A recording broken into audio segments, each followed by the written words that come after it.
Our next guest made history when she became the first Canadian woman to summit Mount Everest in 1986. Now over 3 decades later, she's reflecting on her journey to the top in her new book, Rising. Please welcome to the show author, mountaineer, Sharon Wood. Sharon, before you even set out on this journey, 13 men died trying to do this, trying to climb the west ridge of the mountain. That didn't deter you at all. How did you prepare yourself physically as well as mentally? Because that mental component's important, I would think. Yeah, very much so. It's not as if we just pulled the dream off the shelf. We were already well-established professionals, mountain guides, spent a lot of time at altitude training, which was the best kind of training to do. So we knew ourselves well at altitude, and we were all very experienced climbers. You were 2 months climbing up the mountain. What did a typical day look like? We were 70 days on the mountain, and we went 70 days without a shower. Wow. Okay. Yeah, you had to get you have to be very resourceful with 2 liters of water in a bowl. Yeah. For a sponge bath. Every time we wanted a drink of water, we had to melt down snow and ice on a stove, and we drank about 6 to 8 liters of water a day. Okay. Wow. So nothing really normal about being up there. No. So not only are you the first North American woman to make it to the top, but you also made history by doing it in a certain style. What is that style? Yeah. Okay, so there's 2 trade routes up the mountain where you see all the long lineups and all the pictures these days. We climbed it by a very different route than we weren't on those trade routes.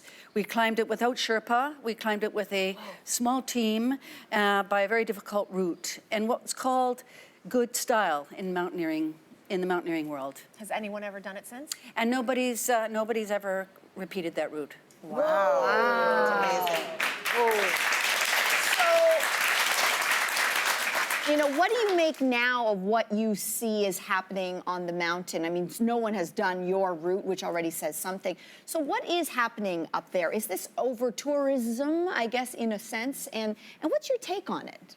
It's quite disturbing to see what's happening on the mountain. It's not up to me to judge somebody else's motives, but the mountain is much more accessible than it's ever been. You just clamp a device up and go up the ropes that are set there for you.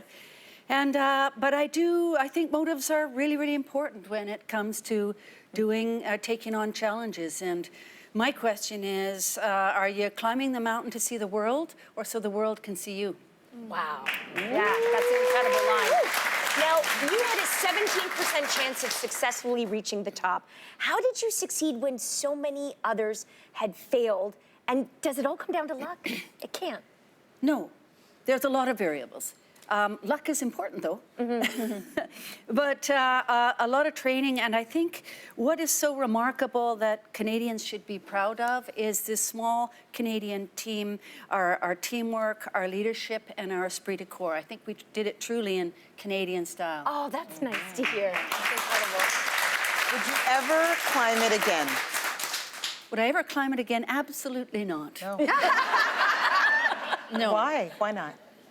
Because I couldn't repeat what we had done. You know, I went to that mountain. My motives were to go to that mountain with a group of peers that I really admired, to run with the best, and to climb it in that style. And that vision was what made the climb so compelling. It wasn't about bagging the summit. It was about being with those people and doing it in style. Amazing. Doing it in style. Yeah, you did, Sharon. This has been real cool. Thanks for joining us. Thank you. Thank you. Okay, the book is entitled Rising, and studio audience, boy, you are lucky today. You're getting this book too!